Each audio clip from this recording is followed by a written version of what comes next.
अस्सलामुअलैकुम नाज़रीन, आप देख रहे हैं सियासत टीवी और प्राइम टाइम न्यूज़ बुलेटिन में आप सभी का खैर मकदम है। मैं हूं नाज़ीमा। सबसे पहले नजर डालते हैं हेडलाइंस पर। 1 करोड़ खवातीन को करोड़पति बनाने के अज़्म के साथ कर रही है कांग्रेस हुकूमत काम। चीफ मिनिस्टर का बयान। कहा, कांग्रेस पार्टी ने कभी भी खवातीन की सलाहियतों को कमतर नहीं समझा। रियासत में क़यादत की तब्दीली की खबरें, ऑपोजिशन की मनगढ़ंत साजिश। महेश कुमार गौड़ का बयान। कहा, हुकूमत अपनी स्कीमों पर मजबूती से कर रही है काम, अवाम भी है हुकूमत से खुश। मुल्क ने जंग में क्या खोया और क्या पाया, अवाम को सच क्यों नहीं बताया जा रहा है। महेश कुमार गौड़ ने मुल्क की कौमी क़यादत से किया सवाल। वक्फ तरमीमी कानून के खिलाफ एहतजाज जारी रहेगा। मुस्लिम पसल्ला बोर्ड का ऐलान। बीजेपी हुकूमत पर बददियानती का भी लगाया इल्जाम। मिस वर्ल्ड मुकाबला। हैदराबाद में नौजवान ने इसराइली परचम उखाड़ फेंका, वीडियो तेजी से वायरल। सैफाबाद पुलिस ने किया नौजवान को गिरफ्तार। 75 तोले तलाई जेवरात और 2.5 लाख नकदी का सरखा। चादरघाट पीएस हदूद में पेश आई वारदात, पुलिस की छानबीन हुई शुरू। हैदराबाद सिटी पुलिस को बाविका excellence in narcotics award. Commissioner ने आज वजीर आला से की मुलाकात। रेवंत रेड्डी ने पुलिस की सताइश। पाकिस्तान के मज़मूम इरादों को दुनिया के सामने बेनकाब करने मोदी हुकूमत ने बनाया कुल जमाती वफ्द। रविशंकर प्रसाद करेंगे वफ्द की क़यादत। असद ओवैसी का नाम भी वफ्द में शामिल। सिर्फ सियासत कर रही है बीजेपी, कांग्रेस ने लगाया इल्जाम। कहा, कुल जमाती इजलास तो नहीं बुलाया गया, अब कुल जमाती वफ्द को बैरून मालिक का भेजने का मंसूबा। उत्तर प्रदेश के चिड़ियाघर में बर्ड फ्लू से शेरनी की हुई मौत। रियासत के तमाम जू और सफारी पार्क बंद कर दिए गए, सख्त एहतियाती इक़दामात की हिदायत। हेडलाइंस आपने देखी, अब पेश है खबरों की तफसील। वजीर आला रेवंत रेड्डी ने वीहब वेमेन एक्सेलेशन प्रोग्राम से खिताब किया और कहा, ख़वातीन की ताकत ही मुल्क की बुनियाद है और कांग्रेस ने हमेशा इस हकीकत को तस्लीम किया है। रेवंत रेड्डी ने कहा, कांग्रेस पार्टी ने कभी भी ख़वातीन की सलाहियतों को कमतर नहीं समझा, बल्कि हमेशा इसे निखारने के लिए काम किया है। वजीर आला ने कहा कि अब रियासती हुकूमत 1 करोड़ ख़वातीन को करोड़पति बनाने के अज़्म के साथ काम कर रही है और इसके लिए मुख्तलिफ सतहों पर ख़वातीन को बाइख्तियार बनाया जा रहा है और कई एक स्कीमात को अपनाते हुए मुआशी तौर पर ख़वातीन को मजबूत बनाने की तरफ हुकूमत रवां दवां है। तेलंगाना प्रदेश कांग्रेस कमेटी के सदर रुकन खानसाज कौंसल महेश कुमार गौड़ ने कहा कि वजीर आला रेवंत रेड्डी और उनकी टीम की क़यादत में रियासत मुल्क भर के लिए एक मिसाली रियासत बनकर उभरी है। उन्होंने मीडिया से बात करते हुए असल अपोजिशन यानी कि BRS में जारी अंदरूनी इख्तलाफात को भी शदीद तनकीद का निशाना बनाया। कौमी सियासत पर बात करते हुए महेश कुमार गौड़ ने बीजेपी पर मजहब को बुनियाद बनाकर सियासी फायदा हासिल करने का इल्जाम लगाया। वजीर आज़म मोदी को हदफ तनकीद बनाते हुए उन्होंने कहा, ऑपरेशन सिंदूर उनकी इख्तिदार पसंदी को जाहिर करता है और उन्होंने हालिया हिंदू पाक कशीदगी पर मरकजी हुकूमत की खामोशी पर सवाल उठाया। महेश कुमार गौड़ ने सवाल किया कि आखिर मुल्क ने इस जंग में क्या खोया और क्या पाया, अवाम को सच क्यों नहीं बताया जा रहा है। महेश कुमार गौड़ ने कहा, कांग्रेस अवामी राय पर मबनी हुक्मरानी और इंतखाबी वादों की तकमील के लिए पुरअज़्म है। वज़ीर आला रेवंत रेड्डी ने राहुल गांधी के विजन से मुतासिर होकर जात पात पर मबनी सर्वे करवाकर तारीख रकम की है। रियासत में क़यादत की तब्दीली की खबरों को महेश कुमार गौड़ ने अपोजिशन की मनगढ़ंत साजिश करार देते हुए इसे मुस्तरद कर दिया और कहा, हुकूमत अपनी स्कीमात पर मजबूती से काम कर रही है। आला मियार का चावल, मुफ्त में बस सर्विस, तालीम और सेहत के शोबों की बेहतरी जैसे इक़दामात जारी हैं और इससे अवाम बेहद खुश भी हैं। रियासत से आज़मीनी हज के काफिलों की रवानगी का सिलसिला जारी है। आज भी 289 आज़मीन के काफिले को हज हाउस से एयरपोर्ट के लिए रवाना किया गया। हज committee executive officer Sajjad Ali, assistant executive officer हज कमेटी अरकान और चेयरमैन कमरुद्दीन ने हैदराबाद इमिग्रेशन पॉइंट से आज़मीन की परवास को झंडी दिखाकर रवाना किया। इस मौके पर दुआओं का भी खास एहतमाम किया गया था। All India Muslim Personal board Telangana की जानिब से एक खुसूसी इजलास के बाद इस बात का फैसला किया गया है कि मुस्लिम पर्सनल बोर्ड वक्फ तरमीमी कानून के खिलाफ अगले 3 महीनों तक अपने एहतजाजी प्रोग्रामों की एक चेन चलाएगा। इस सिलसिले में हैदराबाद मुनक़िदा इजलास में ये फैसला लिया गया है। रियासती कमेटी के जिम्मेदारों ने कहा, बीजेपी हुकूमत ने जिस बददियानती के साथ मुल्क के आइन के मुसलमानों को दिए गए बुनियादी हकूक़ को नज़रअंदाज कर दिया गया, तशवीशनाक है। उन्होंने कहा, मोदी हुकूमत के इन मंसूबों मनसूबों के खिलाफ एहतजाज को जारी रखा जाएगा जब तक कि मोदी हुकूमत इस कानून से दस्तबरदार नहीं हो जाती। ये और भी मुख्तलिफ केसेस है जिसमें बोर्ड नुमाइंदगी करता है। अब जब हुकूमत भी नहीं सुनती, अदालत से भी कोई मामला नहीं होता, तो जमहूरी मुल्क का जो कानून है हमारा जमहूरी तौर पे हम जिद्दोजहद करते हैं, जमहूरी तौर पे एहतजाज करते हैं। पूरा मन हमारा बोर्ड का एहतजाज होता है और ये एहतजाज चल पड़ा है। अभी आपने थोड़ी तफसील सुनी और अभी तेलंगाना में जो प्रोग्राम्स हो रहे हैं हमारे कन्वीनर साहब आपके सामने रखेंगे, ये प्रोग्राम होते हैं। दूसरी बात यह है कि जो है अक्सर लोगों के जहन में आता है, ये ज़रूर है कि इसके अरकान में बाज़ मुख्तलिफ सियासी जमातों के ज़िम्मेदार हैं। खुद हमारे MP साहब असदुद्दीन है, बैरिस्टर असदुद्दीन साहब उसके रुकन है, और जो है कर्नाटक से रहमान खान साहब उसके रुकन है। मुख्तलिफ सियासी जमातों के मुस्लिम नुमाइंदे हो सकते हैं, लेकिन बोर्ड एक गैर सियासी प्लेटफॉर्म है और ये विफाक है। हिंदुस्तान में इससे बड़ा विफाक मुस्लिम जमातों का कोई नहीं है, जिसमें जो है हर मुस्लिम जमात की नुमाइंदगी है बड़ी, और इसके साथ साथ हर फ़िरक़े मुसलमानों के जितने सेक्ट्स हैं उनके तमाम की नुमाइंदगी है। ख़वातीन की भी एक बड़ी नुमाइंदगी इसमें मौजूद है। तो ये जो है वोट के बारे में थोड़ा सा मैं तारुफ ज़रूरी समझा था। सरासर मुसलमानों को और बेचैन करने के लिए लाया गया। इससे मुसलमानों का कोई भला होने वाला नहीं है, बल्कि उल्टा मुसलमानों की जो अमलाक हैं, वक्फ जो अमलाक हैं, जो अल्लाह रब्बुल इज़्ज़त की मिल्कियत होती हैं, वो अमलाक के तबाह करने के रास्ते इससे फराहम किए जा रहे हैं और पैदा किए जा रहे हैं। इसीलिए मुसलमानों में जो गम व गुस्सा है उसे वो तो इतना ज़्यादा है कि मुसलमान चाहते थे वो सड़कों पे निकलें, मुसलमान चाहते थे कि वो बड़ा सख्त से सख्त एहतजाज करें। लेकिन हमारे ये ज़िम्मेदार, हमारे ये बुज़ुर्ग, मुस्लिम पर्सनल बोर्ड के ज़िम्मेदार, जमात इस्लामी के ज़िम्मेदार, जमीयतुल उलमा के ज़िम्मेदार, जमीयत अहले हदीस के ज़िम्मेदार, हमारे ये बुज़ुर्ग चाहते हैं कि उस एंगर को कंट्रोल किया जाए, जितना मुमकिन हो सके अदालत के ज़रिए और हमारे बोर्ड के तरफ से हम जो कुछ कर सकते हैं करते हुए इन तमाम को जो ये क़वानीन लेके आए हैं उनसे न सिर्फ गुफ्तगू करें बल्कि उनको ये समझाने की कोशिश की जाए। और फिर सबसे बड़ी बात यह है, हमारी कौम को खुद अभी तक समझ में नहीं आया कि ये कानून है क्या। हमारी कौम को पहले समझना चाहिए कि ये वक्फ कानून क्या है। तो इसके लिए वक्फ के क़वानीन जो है और जो प्रोग्राम हो रहे हैं उसमें शिरकत करना भी ज़रूरी है। जब तक आप शिरकत नहीं करेंगे आपको मालूम नहीं होगा कि ये लड़ाई कई की है, ये हम एहतजाज क्यों कर रहे हैं।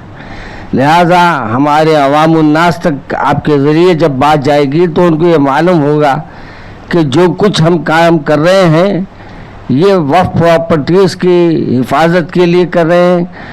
अब मैं उसमें नहीं जाना चाहता तफसीलात में कि अब इसमें क्या बात कही जाए क्या नहीं, मगर ये है कि जो कुछ काम हो रहा है हमारी अवाम उन्नास से गुजारिश है कि हमारी आवाज़ पे लब्बैक कहें। और हमारा हुकूमत की तरफ से कि ये क़वानीन जो हैं मुसलमान औरत की भलाई के लिए लाए जा रहे हैं। चाहे तलाक़ सलासा का क़ानून हो, तलाक़ सलासा का क़ानून देखिए कि जब लाया गया ये कहा गया है कि हम जो है क़वातीन को जो है एम्पावर कर रहे हैं। तो लिहाजा आप देखिए कि जब से ये कानून लाया गया 2019 से लेकर आज तक किसी इसमें जो है भलाई तो दूर की बात है, ख़वातीन की हालत जो है और अबतर हो गई है। इस मामले में आप अगर फील्ड में देखेंगे तो अबेंडन केसेस बहुत ज़्यादा हो रहे हैं और ओवरऑल जो भी सिचुएशन है और उसमें ख़राब है। और अब ये कानून देखिए कि जो लाया गया है वक्फ तरमीमी कानून, इसमें भी जो है हमारे ज़िम्मेदारों की तरफ से यही कहा जा रहा है कि ये पसमानदा लोगों की भलाई के लिए लाया गया है और ख़वातीन को जो है इम्पावर करने के लिए लाया गया है। तो इस कानून को अगर आप इम्प्लीमेंट करेंगे तो यहाँ देखिए कि वक्फ जायदाद पेश किए गए थे उसको बिल्कुल एक लख्त मुस्तरद कर दिए गए और वो जो चाहते थे वही किया। इसके बाद फिर पर्सनल लॉ बोर्ड ने 12 फरवरी को आमिला का इजलास तलब किया गया था दिल्ली में इस्लामिक कल्चरल सेंटर में, और उसमें यह तय किया गया था कि मुल्की सतह के ऊपर हम एहतजाज करें और एहतजाज मुख्तलिफ अंदाज का हो, और उसका एक प्रोग्राम चॉकआउट हुआ। उसी कंटिन्यूएशन में 3 जलसे किए गए, जिसमें एक हैदराबाद में दारुसलाम में हुआ और एक तालकटोरा स्टेडियम दिल्ली में हुआ और एक पटना में हुआ, और अल्हम्दुलिल्लाह उसका काफ़ी मौसर असर पड़ा अवाम में। और इस जलसे का मकसद भी ये था कि मुसलमाना ने हिंद को वक्फ के जो तरमीमात में खामियां हैं उससे वाकिफ़ कराया जाए, और काफ़ी हद तक पर्सनल लॉ बोर्ड इसमें कामयाब रहा। अब तेलंगाना में चूँकि शुमाली हिंद में एहतजाज का मौका नहीं दिया जा रहा है, ख़ास तौर पर Madhya Pradesh, Uttar Pradesh. Iqra group of directors की मिलत के होनहार तलबा और तालिबात की रहनुमाई करने वाली सर फहरिस्त तंजीमों में से एक है। ये तंजीम हर साल न सिर्फ मेडिकल कोर्सेज में दाखिलों के लिए तलबा की नुमाइंदगी करती है, बल्कि SSC और इंटरमीडिएट के तलबा की रहनुमाई भी करती है। इक़रा ग्रुप नुमाया कामयाबी हासिल करने वाले तलबा को तहनीत पेश करके उनकी हौसला अफजाई करती है। इसी सिलसिले की एक कड़ी के तौर पर इक़रा ग्रुप ऑफ डॉक्टर्स ने इतवार 18 मई दोपहर 1 बजे उर्दू मस्कन में एक तहनीती तक़रीब का एहतमाम किया है। तलबा और औलिया तलबा से बड़ी तादाद में शिरकत की ख्वाहिश की गई है। वक्फ बचाओ दस्तूर बचाओ मुहिम के तहत ऑल इंडिया मुस्लिम पसल्ला बोर्ड की जानिब से अजीमशान जलसे आम कल बरोज़ इतवार शाम 6 बजे वरंगल इस्लामिया कॉलेज ग्राउंड रूबरू MGM अस्पताल वरंगल में मुनक़िद किया जा रहा है। बोर्ड कन्वीनर मौलाना फसीउद्दीन कासिमी ने मीडिया से बातचीत के दौरान तमाम तफसीलात बतलाई और कहा, इस जलसे का मकसद वक्फ जायदादों के तहफ़्फ़ुज़ और मुसलमानों के दस्तूरी हुक़ूक़ के दिफा के लिए अवामी शऊर बेदार करना है। जलसे में ऑल इंडिया मुस्लिम पसल्ला बोर्ड के सदर Saifullah Rahmani, Rajya Sabha member professor Manoj Jha, member of parliament Chandrashekhar Azad, barrister Asaduddin Owaisi के अलावा मुख्तलिफ मकातिब फ़िक्र के उलमा इकराम, समाजी रहनुमा, अवाम नास की बड़ी तादाद की शिरकत की मुतवक्के है।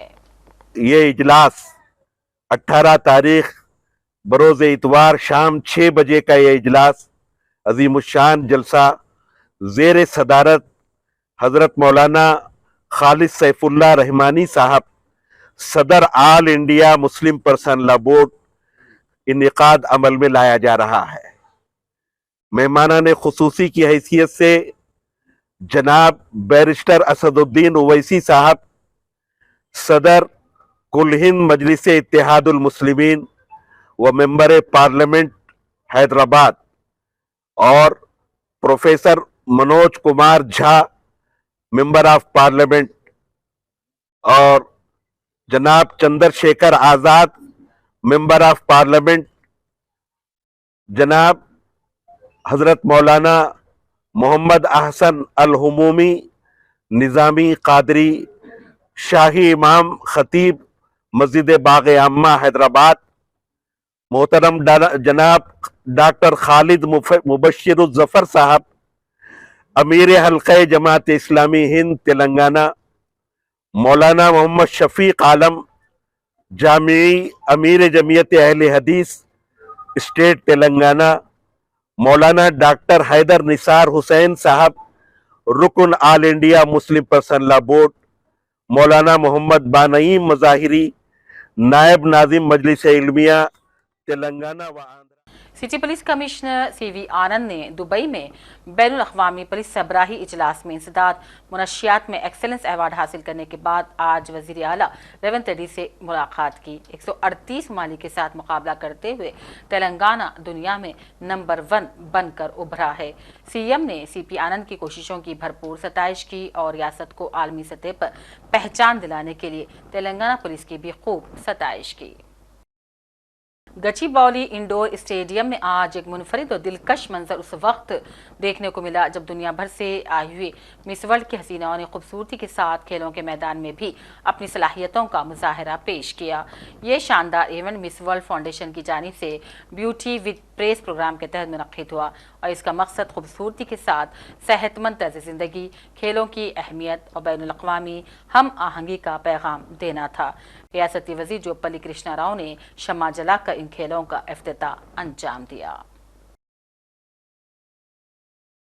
ट्रैफिक पुलिस ने मिस वर्ल्ड के लिए हैदराबाद में मौजूद हसीनाओं की जानिब से इतवार 18 मई को सेक्रेटेरिएट दौरे के सिलसिले में एक एडवाइजरी जारी की है। अंबेडकर तेलंगाना सेक्रेटेरिएट और अपर टैंकबैंड में इतवार को एक कार्निवल प्रोग्राम मुनक्किद हो रहा है। इसीलिए ट्रैफिक का रुख दोपहर 3 बजे से रात 10 बजे तक दीगर रास्तों की तरफ मोड़ दिया जाएगा। सेक्रेटेरिएट जंक्शन से आने वाली ट्रैफिक को अपर टैंकबैंड की जानिब जाने की इजाज़त नहीं होगी और उसे लिबर्टी की तरफ मोड़ दिया जाएगा, जबकि लिबर्टी से अपर टैंकबैंड की तरफ आने वाली ट्रैफिक को तेलुगु तली फ्लाईओवर की तरफ मोड़ दिया जाएगा। और आज शहर में एक गैर मामूली वाक़या पेश आया जबकि फ़लस्तीनियों पर जुल्म के बाद इस नौजवान का इक़दाम समझा जा रहा है। जी हाँ, आज सेक्रेटेरिएट के करीब आलमी मुक़ाबले हुस्न के सिलसिले में लगाए गए बैनुल अक़वामी परचमों में शामिल इसराइली परचम को मुक़ामी नौजवान ने एहतजाजन उखाड़ फेंका। दरअसल ये नौजवान ये सबक देने की कोशिश कर रहा था कि इसराइलियों की जानिब से फ़लस्तीनियों को कितनी तादाद में अब तक शहीद कर दिया गया है। ये वाक़या चंद लम्हात में सोशल मीडिया पर वायरल हो गया और फिर शहर भर में इस पर शदीद बहस छिड़ गई। ज़राए के मुताबिक इस नौजवान की शिनाख्त जाकिर के तौर पर की गई है। जाकिर ने न सिर्फ इसराइली परचम को हटा दिया बल्कि इस पूरी कार्रवाई की वीडियो भी बनाई, सोशल मीडिया पर अपलोड कर दिया। सैफाबाद पुलिस ने जाकिर को गिरफ्तार कर लिया और तमाम तर मामले की छानबीन शुरू कर दी। शहर में जराइम की वारदातें थमने का नाम नहीं लेती। एक तरफ कत्ल की वारदातें तो दूसरी तरफ सरक़े की वारदातें भी तेज तर होती जा रही है। आज भी 75 तोले सोने के तलाई जेवरात और फिर 2.5 लाख नकद रकम की सरक़े की वारदात चादर घाट पुलिस स्टेशन की हदूद में वाक़ ताजिर फ़हीमुद्दीन के मकान पर पेश आई। तफसीलात के मुताबिक फ़हीमुद्दीन की बीवी किसी बीमारी की वजह से अस्पताल में ज़ेर इलाज हैं और फ़हीमुद्दीन जुमे की रात अपने वालिदैन को घर पर छोड़कर अस्पताल में ही ठहर गए थे। इसी दौरान सारिकीन घर के बावर्ची खाने में मौजूद एक खुली खिड़की से कमरे में दाखिल हो गए और वहां फ़हीमुद्दीन के वालिद आराम कर रहे थे। सारिकीन ने इस कमरे को बाहर से ताला लगा दिया और रात को देर तक घर में मौजूद रहे, फ्रिज में रखे फल खाए और इसके बाद सोना, नकदी और दीगर सामान चोरी कर कर फरार हो गए। फ़हीमुद्दीन जो सुबह सवेरे अस्पताल से घर वापस पहुंचे तो मालूम हुआ कि बड़ी चोरी की गई है। उन्होंने फ़ौरन पुलिस में शिकायत दर्ज करवाई। चादरघाट पुलिस जायवाकुर पहुंची और सुराग साउथ ईस्ट जोन की टीम ने जायवाकुर पहुंचकर तफ्तीश शुरू कर दी। मैं मेरे बाजू से मोबाइल लेके चले गया और दरवाज़ा लगा देके वो पहले आके उसके आने के पहले मेरे पास से मोबाइल ले लिया, वो लेके दरवाज़ा लगा दिया। मेरे को पता नहीं है। मैं जब उठा नींद में से 3:30-4 बजे के टाइम करीब उठ के मैं जब देखा मोबाइल देखा तो मोबाइल नहीं है बाजू। तो फिर मैं दरवाज़ा खोलने की कोशिश किया, दरवाज़ा अंदर से लगा हुआ था। तो फिर मैं देख के मतलब बेटी को आवाज़ दिया, बेटी को आवाज़ दिया तो बेटी बोली मेरे को नहीं मालूम था। तो फिर मैं जब खिड़की में से हाथ डाल के दरवाज़ा खोला, दरवाज़ा खोल के जाके देखा तो पूरा सामान बिखरा हुआ है, सोना वगैरह सब चोरी हो गया। आपको आवाज़ वगैरह आई? मेरे को आवाज़ वगैरह कुछ भी नहीं आई। तो उन्हें आया कहाँ से आपके घर में? पीछे से रास्ता है भाई, हमारे किचन में से रास्ता है, ये खिड़की है, खिड़की में से आया हो सकता। खिड़की खुली रहती क्या है? खिड़की खुली नहीं रहती, अनुमान तो खुली नहीं रहती हमेशा, बस रात में भूल गए लगाना। जी। कितना था सोना? 75 तोले था, 2 लाख कैश था। जी। और उसके अलावा कुछ चीज़ें? और मेरे राडो घड़ी थी, कैमरा था, बहुत सारा सामान था। और इससे पहले भी कुछ ऐसा वाक़या हुआ? नहीं, कभी नहीं हुआ ऐसा, पहली बार? पहली मतलब। एग्जैक्ट आपका ये घर है कहाँ? ये आजमपुरा कांटे के सामने है, मलकपेटी स्टेशन का पीछे का हिस्सा लगता है मेरे को। जी। टाइम एग्जैक्ट क्या हो रहा था कि आप उठे हो? 3:30 पौने 4 हो रहे थे। फिर आप पुलिस को इन्फॉर्म करें उसके बाद? हाँ, मेरे भतीजे को फ़ोन किया, बेटी के फ़ोन से फ़ोन किया मैं, तो भतीजा आया, आके डायला में फ़ोन किया। अब नजर चंद अहम कौमी खबरों पर। मोदी हुकूमत ने पाकिस्तान के मजमूम इरादों के बारे में आलमी रहनुमाओं को बाखबर करने के लिए अपनी सिफारती मुहिम तेज करने और मुख्तलिफ जमातों से ताल्लुक रखने वाले अरकान पार्लियामेंट को बैरून मुमालिक रवाना करने का फैसला किया। इस सिलसिले में हुकूमत ने 8 वफूद तश्कील दिए हैं जो न सिर्फ हुकूमतों को पहलगाम हमला बल्कि ऑपरेशन सिंदूर के बारे में भी तफसीलात बतलाएंगी। हर एक वफद के साथ वज़ारत ख़ारजा के साबिक़ और मौजूदा अहलकार भी साथ रहेंगे। अमेरिका के लिए जो वफ्द भेजा जाएगा उसकी क़यादत सीनियर कांग्रेसी लीडर शशि थरूर करेंगे और उसमें मनीष तिवारी, सलमान खुर्शीद शामिल रहेंगे। बीजेपी की जानिब से इस वफ्द की क़यादत साबिक़ वज़ीर रविशंकर प्रसाद करेंगे और इसमें साबिक़ वज़रा अनुराग ठाकुर और मुरलीधरन भी शामिल रहेंगे। असदुद्दीन ओवैसी का भी नाम इस वफ्द में शामिल है। इनके अलावा JDU के संजय झा, DMK के कनिमोजी, NCP की सुप्रिया सोले, शिवसेना के एकनाथ शिंदे शामिल हैं जो वफूद की क़यादत करेंगे। मुख्तलिफ मुल्कों को कुल जमाती वफ्द भेजने के बीजेपी हुकूमत के फैसले पर मुख्तलिफ सियासी कायदीन का मिला जुला रद्द-ए-अमल सामने आ रहा है। बीजेपी कायदीन ने मोदी के इस मंसूबे की सताइश की, ताहम अपोजिशन ने अपने तहफ़्फ़ुज़ात का इजहार किया और कहा पहले अपोजिशन कायदीन को तो बताया जाए कि आखिर अचानक जंगबंदी क्यों कर दी गई और ट्रंप को क्या ज़रूरत पड़ी कि वो जंगबंदी का ऐलान करते फिर रहे हैं। हिंदुस्तान पे हमला करता है और फिर कहता है कि हमें, और फिर पाकिस्तान कहता है कि हमें कोई लेना देना नहीं है। अब ये तो साफ जाहिर हो गया कि अजमल वहीं से आया था, दस्तावेज भी सब साबित हो गए। तो निश्चित रूप से ये एक वातावरण पैदा हुआ विश्व में जिसका आज भी हमें फ़ायदा मिल रहा है। वो वातावरण पैदा हुआ कि पाकिस्तान एक ऐसा देश है which is a factory which produces terrorists, जो आतंकवादी पैदा करते हैं।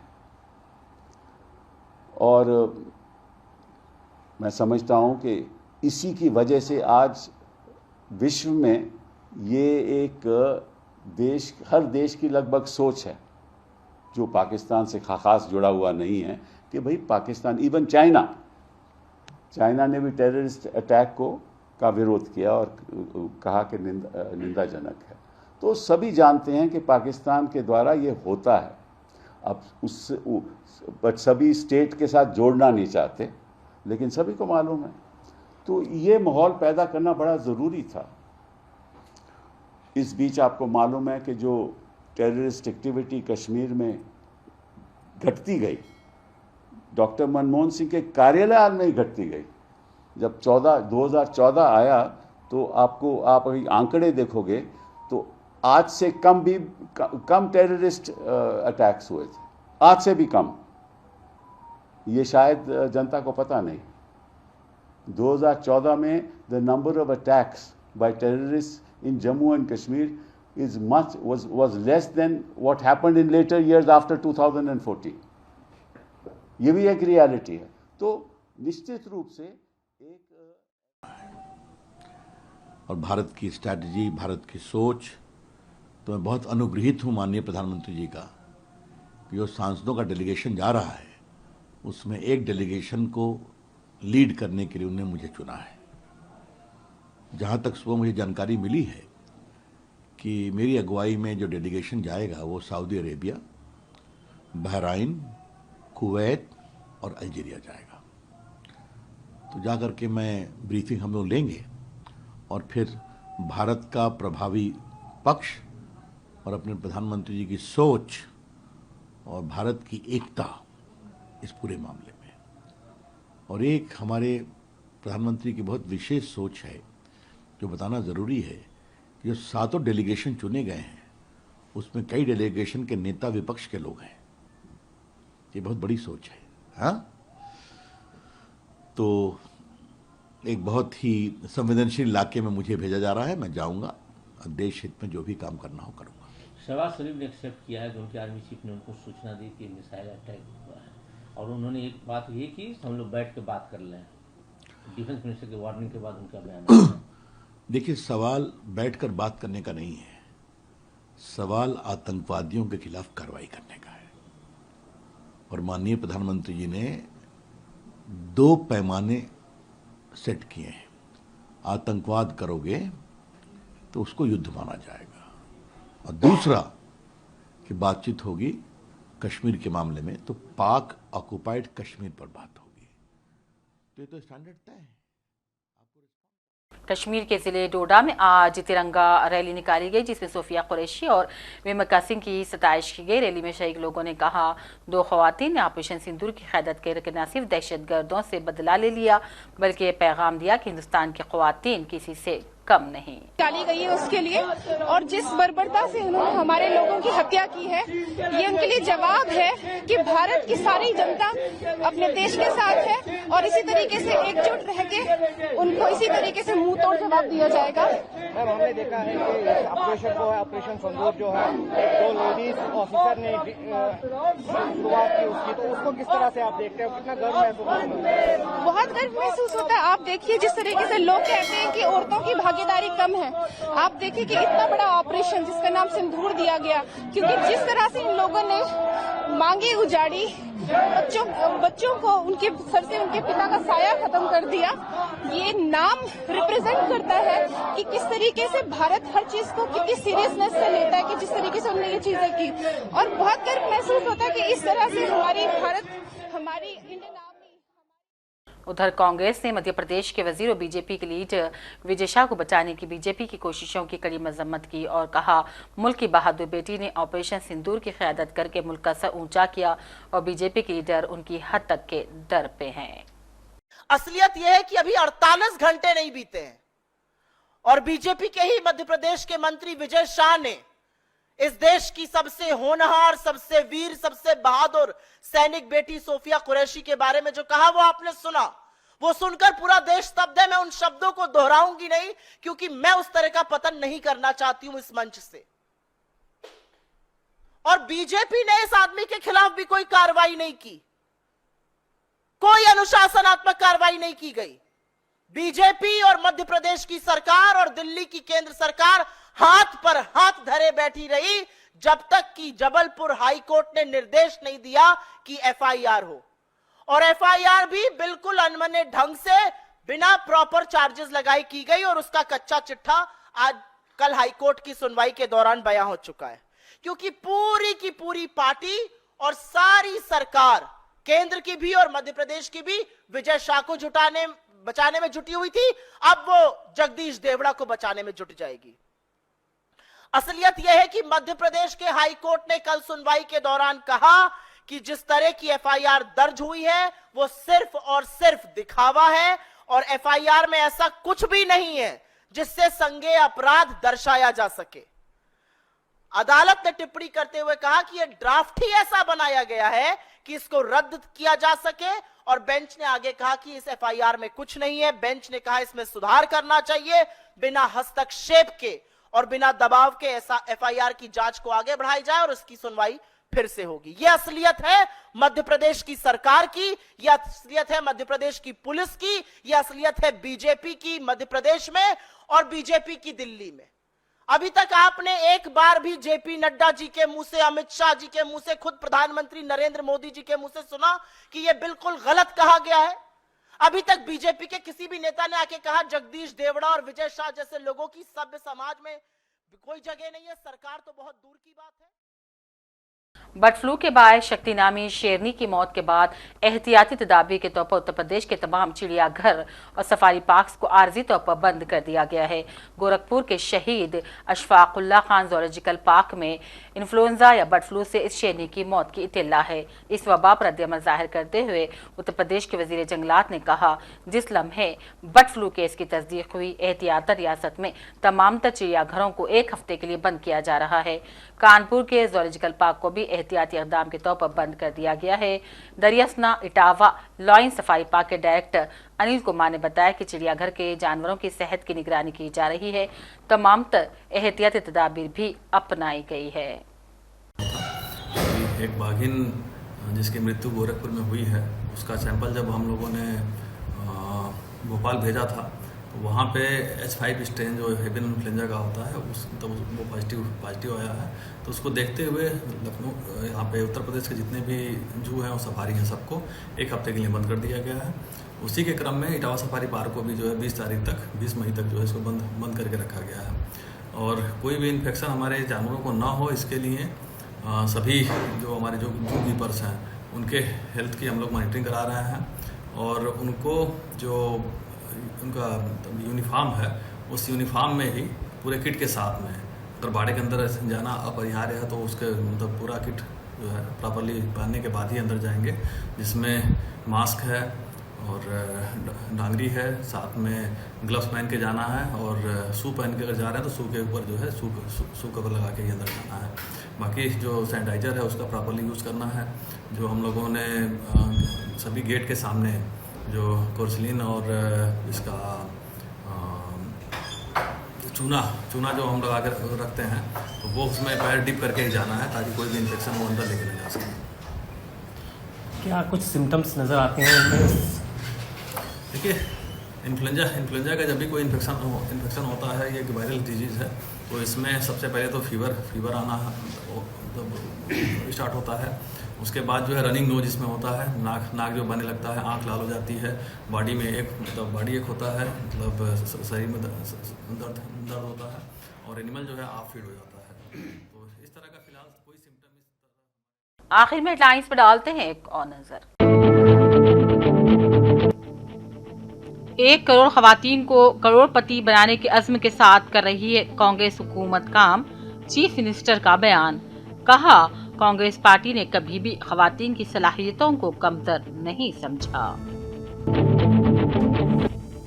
रियासत में क़यादत की तब्दीली की खबरें, ऑपोजिशन की मनगढ़ंत साजिश, महेश कुमार गौड़ का बयान। कहा, हुकूमत अपनी स्कीमों पर मजबूती से कर रही है काम, अवाम भी है हुकूमत से खुश। मुल्क ने जंग में क्या खोया और क्या पाया, अवाम को सच क्यों नहीं बताया जा रहा है। महेश कुमार गौड़ ने मुल्क की कौमी क़यादत से किया सवाल। वक्फ तरमीमी कानून के खिलाफ एहतजाज जारी रहेगा, मुस्लिम पसल्ला बोर्ड का ऐलान। बीजेपी हुकूमत पर बददियानती का भी लगाया इल्जाम। मिस वर्ल्ड मुकाबला, हैदराबाद में नौजवान ने इसराइली परचम उखाड़ फेंका, वीडियो तेजी से वायरल। सैफाबाद पुलिस ने किया नौजवान को गिरफ्तार। 75 तोले तलाई जेवरात और 2.5 लाख नकदी का सरखा, चादरघाट पीएस हदूद में पेश आई वारदात, पुलिस की छानबीन हुई शुरू। हैदराबाद सिटी पुलिस को बाविका excellence in narcotics award, commissioner ने आज वजीर आला से की मुलाकात, रेवंत रेड्डी ने पुलिस की सताइश। पाकिस्तान के मज़मूम इरादों को दुनिया के सामने बेनकाब करने मोदी हुकूमत ने बनाया कुल जमाती वफ्द। रविशंकर प्रसाद करेंगे वफ्द की क़यादत, असद ओवैसी का नाम भी वफ्द में शामिल। सिर्फ सियासत कर रही है बीजेपी, कांग्रेस ने लगाया इल्जाम। कहा, कुल जमाती इजलास तो नहीं बुलाया गया, अब कुल जमाती वफ्द को बैरून मालिका भेजने का मंसूबा। उत्तर प्रदेश के चिड़ियाघर में बर्ड फ्लू से शेरनी की हुई मौत, रियासत के तमाम जू और सफारी पार्क बंद कर दिए गए, सख्त एहतियाती इक़दामात की हिदायत। इसी के साथ प्राइम टाइम बुलेटिन का सिलसिला अब यहीं इख्तिताम को पहुंचता है। पूरी टीम के साथ दीजिए इजाजत और देखते रहिए सियासत टीवी। अल्लाह हाफिज।